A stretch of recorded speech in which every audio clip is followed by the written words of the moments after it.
One of the most notorious legends to stem from Hollywood's golden age has been the generation-spanning feud between siblings Olivia de Havilland and Joan Fontaine. The two actresses were raised only a year apart, and their youthful rivalry grew into a professional rivalry that lasted until the first of their deaths in 2013. Join Facts First as we explore why Olivia de Havilland and Joan Fontaine's abusive relationship lasted until death. Olivia de Havilland was jealous of her younger sister Joan since the moment she was born. Joan was born 15 months after Olivia, and Olivia didn't take kindly to the new baby taking up all her mother's attention. Olivia began antagonizing her younger sister as soon as she could, and this treatment escalated as the two got older into full-blown physical abuse. Although the pain Olivia inflicted on Joan started as simple hair-pulling and teasing, it escalated into more extreme physical conflict as they got older. There was one incident where Olivia's abuse got so out of hand she broke her younger sister's collarbone. As the two young stars blossomed into their teens, the opportunities for physical abuse lessened. Instead, Olivia began seeking out more psychological ways to torment her younger sister. Olivia took to bullying Joan throughout high school, on one occasion taking out a fake obituary for her sister just to tease her about her inability to flirt with boys. Olivia and Joan had both received an interest in the art of acting from their mother, who was an aspiring actress during their youth. The children had been born in Tokyo, where their father worked on business. During their youth, their mother divorced their father and moved the two girls to LA with the intention of starting an acting career.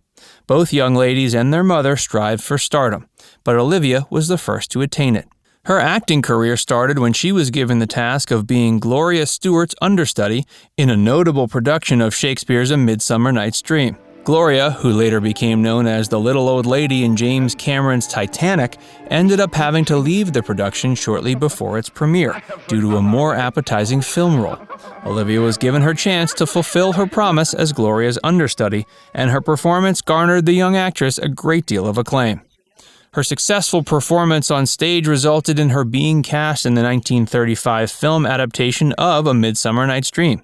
That required her to sign a 7-year-long contract with Warner Brothers.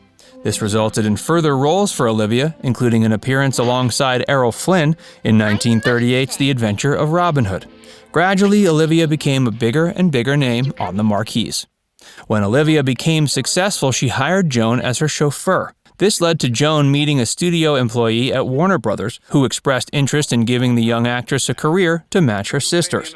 Joan went home to discuss the meeting with her mother, who insisted Joan shouldn't take up with the same studio that had launched the career of her sister, for fear that the girls might become embroiled in a professional rivalry. Although Joan heeded that advice, the two sisters still became both professional and personal enemies later for other reasons. Joan had been born with the same last name as her sister, but changed it to their stepfather's last name to distance herself from her sister professionally. With the confidence she gained via her interaction with the studio employee, Joan was able to get herself a 2-picture contract with RKO Pictures.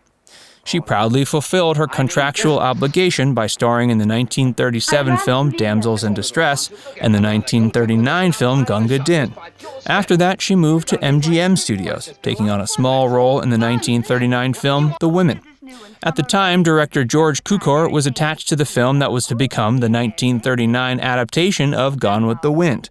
Because of this, Joan managed to secure herself an audition for one of the main roles, Melanie.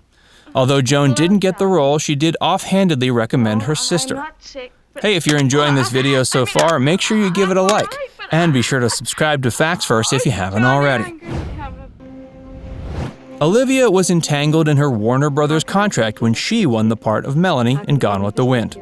But the film had enough money behind it that the producers eventually managed to steal Olivia away. And Olivia personally talked to Jack Warner numerous times, and her passion for the project struck a chord with him. Her performance in Gone with the Wind resulted in her being nominated for her first Academy Award.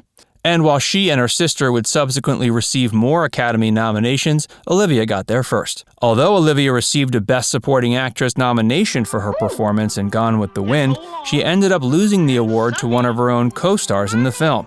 The award famously went to Hattie McDaniel, making her the first African American to ever win an Academy Award.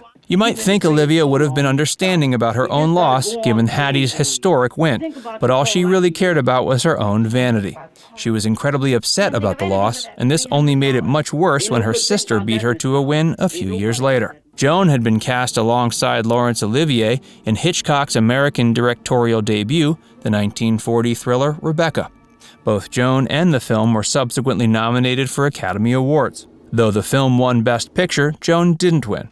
But Alfred was impressed with her performance and subsequently cast her in his 1942 film Suspicious. This resulted in Joan being nominated for another Academy Award. This time, the competition included her sister. Olivia had been nominated for her performance in Hold Back the Dawn, so the sisters were competing directly for the same award. Tensions were high, and everyone awaited the announcement of the Best Actress winner with clenched teeth. As it turns out, Joan won. However, her nerves at the prospect of disappointing her sister didn't allow her much enjoyment in the victory. At first, it didn't appear as if Olivia and Joan's relationship had been damaged much by their competitions at the Oscars. But many incidents followed that only pushed the two sisters further and further apart. Joan also beat her sister to marriage. Given she was the younger of the two, this made the offense all the more egregious. To make matters worse, the man Joan married was Brian Ahern, an actor Olivia had previously been linked to romantically. Olivia was dating Howard Hughes at the time her sister was married, and Howard reportedly made some comments to Joan about how he'd rather be with her. Joan reported this to Olivia out of concern, but it only caused Olivia to further resent her sister. Olivia's personal and professional jealousy for her sister had reached a fever pitch. When Olivia and Joan's mother died several years later, in 1975, Olivia finally found something she could beat her sister to. Olivia and her lawyers rushed for control over her mother's estate, forcing a ceremony into place before Joan had even been made aware of her mother's passing. Although Joan was eventually able to step in and postpone the ceremony, her feelings had already been hurt beyond repair. This event caused a rift that seems to have lasted until Joan's passing in 2013. Reports vary with regard to how much they kept in touch after the 1975 incident, but their relationship was drastically altered by even the most generous of estimates. Some say they made up, while others say they never spoke again. Joan died of natural causes in 2013, and her sister followed suit in 2020. Shortly before her death, Joan shared in an interview that she had since reconciled with her sister, though these claims were never substantiated any further.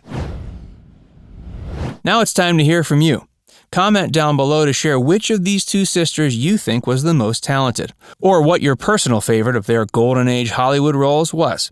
And be sure to give this video a like and subscribe to Facts First if you haven't already. Click the bell icon to stay updated on all our latest content.